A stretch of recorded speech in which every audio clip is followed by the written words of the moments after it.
After her 15-year-old Beagle rescue dog passed away, Carla Uchuya had been dreaming for years of getting a French Bulldog puppy. This year on Valentine's Day, Carla's boyfriend took her to a pet store. She was leery of pet stores, having heard horrible stories of puppy mills and shady store practices.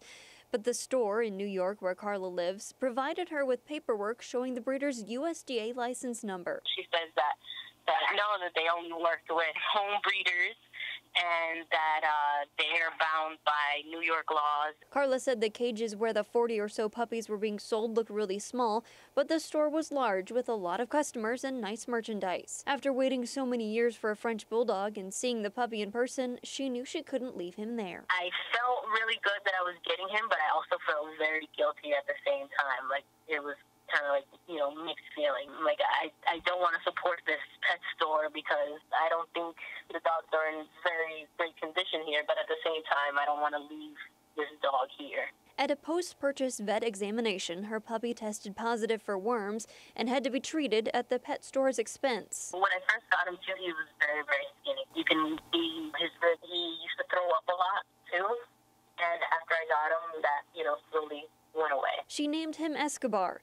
A few months after the purchase, the suspicion that something wasn't right still lingered. One thing just stood out to me, and it just kept kind of bothering me, and that was in his paperwork, the name of his mom and his dad. According to her puppy registration papers, the French Bulldog sire and dam's names were Hilltop Pirate Johnny and Circle B Cheyenne. The reason why they stood out was because they're not normal names that a person would give their dogs.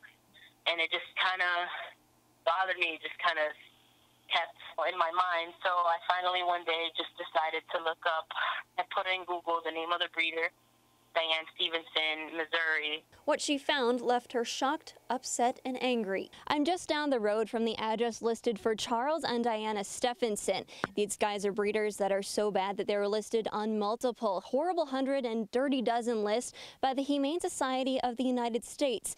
And in 2011, they were court-ordered to have all their dogs taken away and were not allowed to sell or breed dogs for 8 years.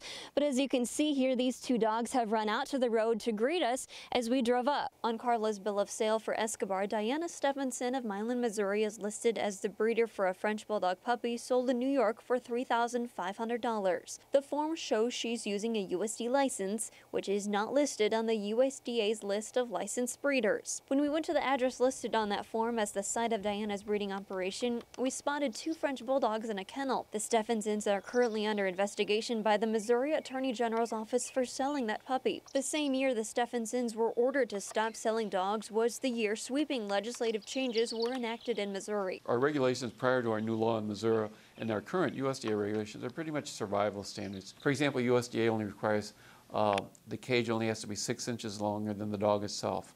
So you're talking about a dog living in that cage for its entire life. Executive Director of the Missouri Alliance for Animal Legislation, Bob Baker, has been inspecting facilities for 37 years and recalls a case before new stricter laws were in place. The breeder, for unknown reason, was taking his unproductive breeding stock and putting them in a pen and never feeding them. And when the inspector showed up, these dogs were cannibalizing each other.